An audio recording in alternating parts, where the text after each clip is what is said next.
Outside court, A.J. Armstrong and Kate Ober laugh and hold hands.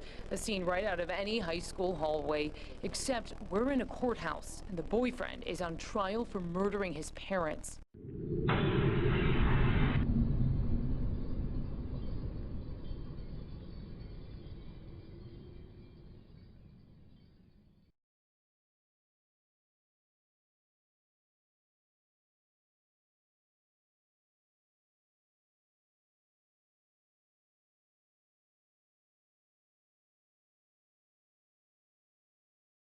You guys, this story right here had been on the back burner for maybe about a year and a half. It was. And today I decided to actually look at it. And oh my God, it's not a story that I could tell you in 45 minutes. It's just not. So there will be a multitude of videos dedicated to this family. And I'm putting all the stories under the playlist His Namesake. So I hope you guys follow it. Follow it with me. Because as I go along, I find out very interesting information that I want to share with you. I watched a lot of news and reputable reporters and articles. So I'll try to stick to the key points of this story. Please bear with me. I'll be dropping several videos this weekend. So if you don't know the story, sit back and you are going to really be in awe about some of the things that I'm going to share with you. And if you do know the story, trust, I'm bound to tell you things that you do not know. Now, it's largely divided in whether or not people think that this young man is innocent or guilty. The people who believe in AJ Jr.'s innocence say this was a witch hunt and it's obvious he has not done this. And the people that believe in his guilt says it's too easy not to see that he is the one responsible. People have went as far as to call him a sociopath. The question is, why and who would want a former NFL player, Antonio Armstrong Jr., and his wife Dawn dead? What was there to gain by murdering them while they slept? AJ Sr., I will refer to him as that, was an NFL linebacker for several teams, including San Francisco 49ers and Miami Dolphins. He also owned a gym in the Houston area. He was a family man. Well-respected couple they were. Their children all attended private school, and they lived in a beautiful 3-bedroom, 4-bathroom townhouse on Palmetto Street. Quote, the kind of folks you want to be jealous of, but nobody could because they were so charismatic. That was said by D.A. John Jordan. John Jordan spoke very highly of the Armstrongs. At times, he feels like he's the only one that wanted justice for this family, for this couple, for the Armstrongs. On July 29, 2016, AJ Jr. was texting his girlfriend late in the evening. Now, a little after 1:40 a.m., AJ Jr. heard shotguns, between 2 and 3 shotguns, he said. He then placed a 911 call. The call lasted 16 minutes. As of yet, I have not heard the call in its entirety. People who have listened to this emergency call said he seemed way too calm. I heard clips of the call and I agree. It sounded like it was not an emergency at all. For what he claims was happening in his home, I would think he'd be a little bit more scared. I didn't think he would be as calm as he was. He told the dispatcher he heard gunshots from his parents' room. He asked them to hurry. He said he was hiding in his closet on the 3rd floor. His sister was on the 2nd floor and she's 12. He even said he's seen a masked man. First he said he only seen his eyes. Then he said he was, quote, black, definitely African American man, end quote. He tells the dispatcher that his father keeps a gun in the nightstand. He also says during this call, quote, it's all my fault, end quote. You can also hear him waking up his little sister during this 911 call.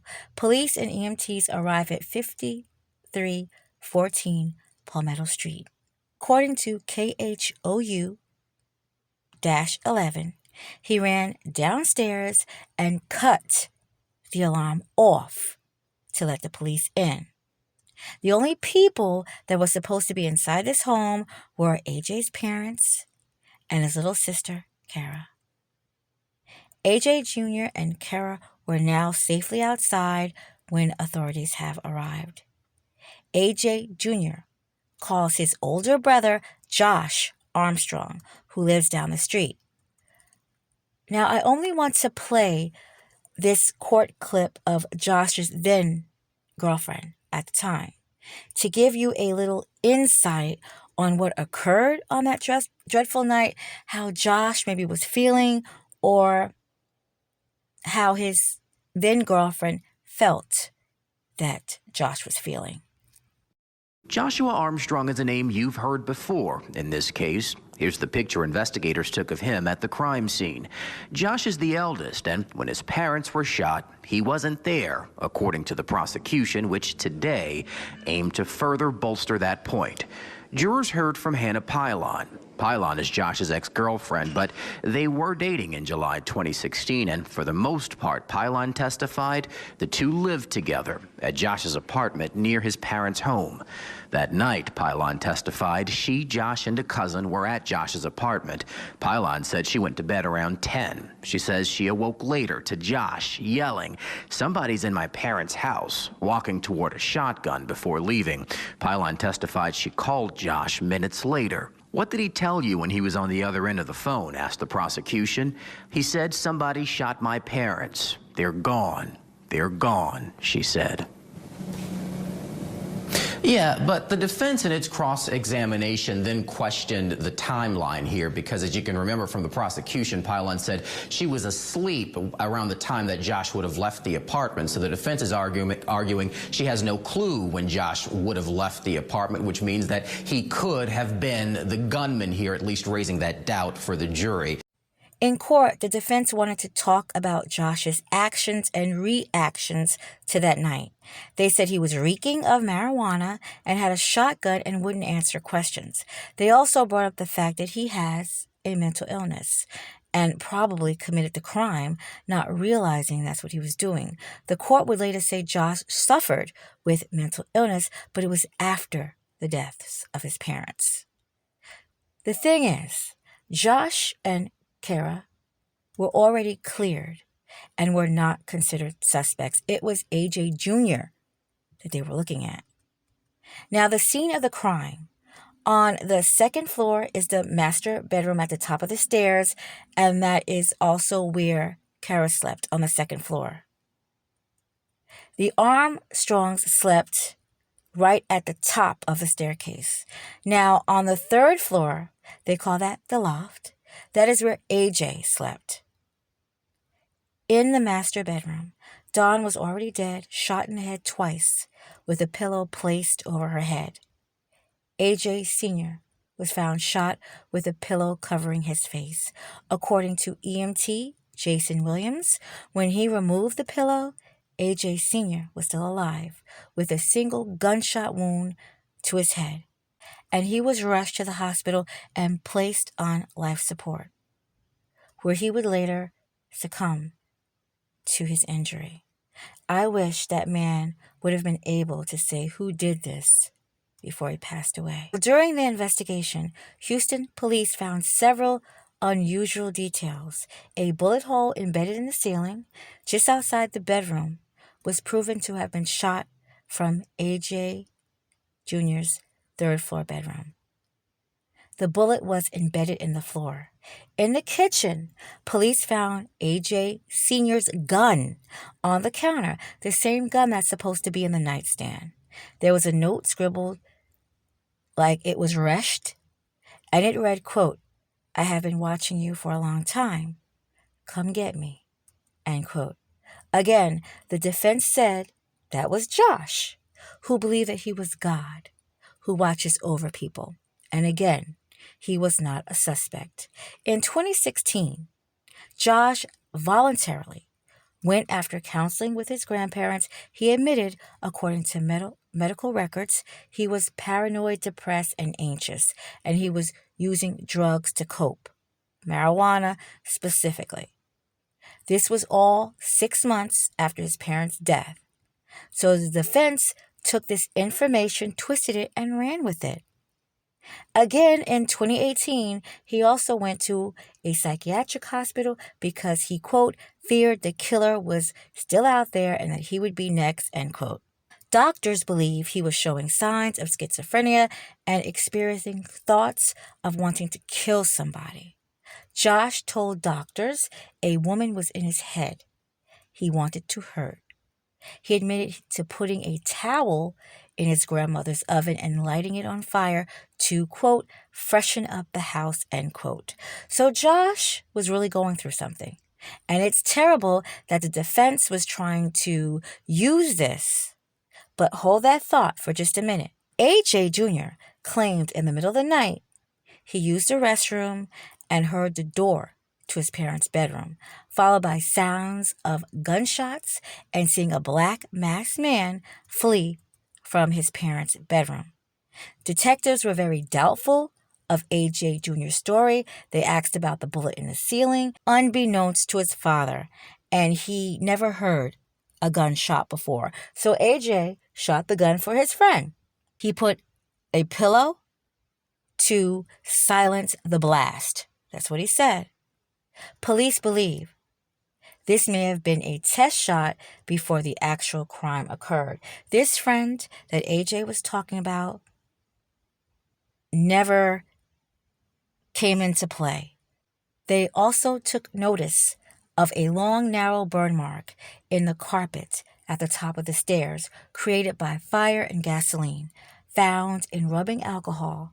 The bottle was found inside AJ Jr.'s room. A past message by Dawn was read in the courts. In all caps, she wrote, quote, AJ caught the house on fire. We stopped it. He is lying, end quote. He also admitted to deactivating the house alarm, which would surely have tripped if there was an intruder inside the home. So, there's two things I want to discuss very quickly.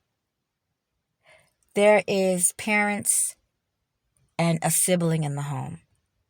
The alarm was on, says AJ, because he had to cut the alarm off. He had to cut the alarm off in order to let the police inside the home, right?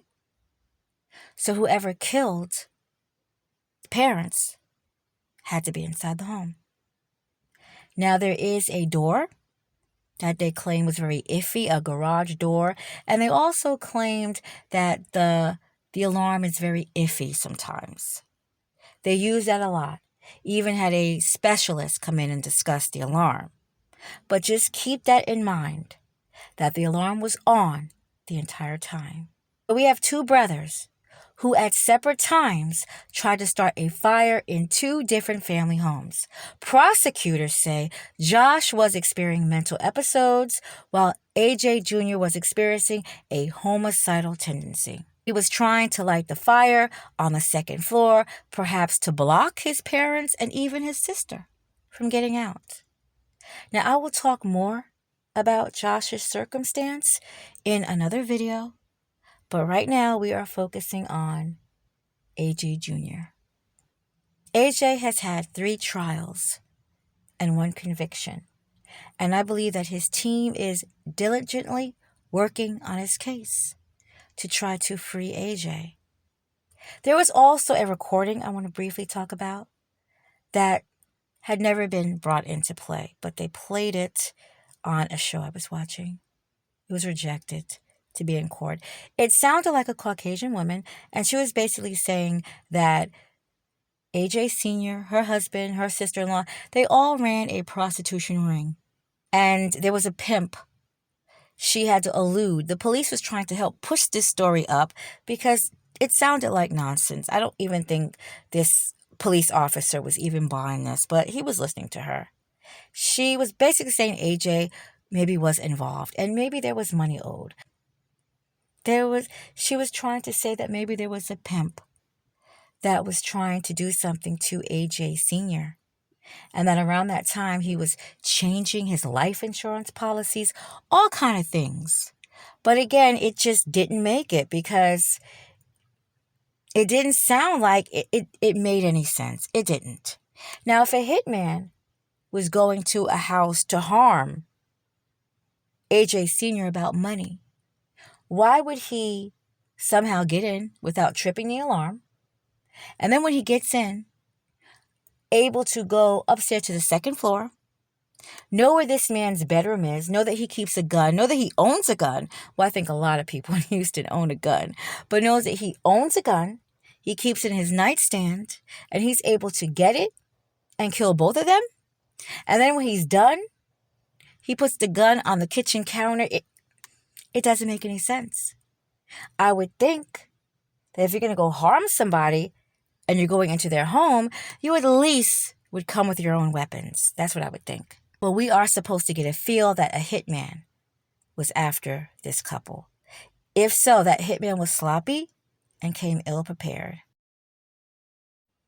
AJ Jr. was adamant that he didn't kill his parents, even telling them to test his hands, that there would be no gunpowder on them. AJ Jr.'s arrest shocked the people closest to him. He was charged with the murder of his parents and sent to juvenile detention center, in which his case was reassigned to an adult court. He would later post a $200,000 bail and went to stay with his grandparents, where he would remain on house arrest. AJ Jr.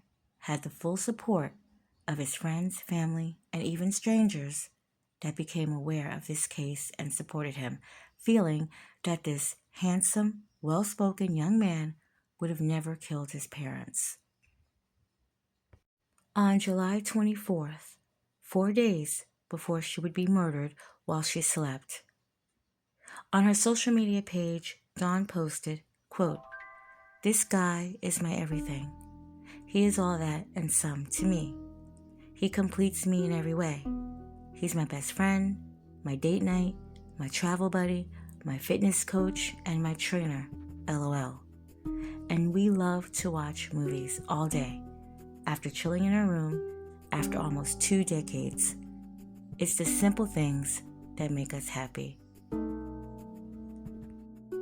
The Armstrongs would be buried days later. AJ Jr. was in attendance. After the death of their parents, Josh and AJ Jr. had different paths in life. Josh battled his mental health, in and out of psychiatric care, homicidal, suicidal thoughts, depressed that his parents were no longer here. AJ would marry his high school sweetheart, and they had a beautiful baby boy together. Life went on.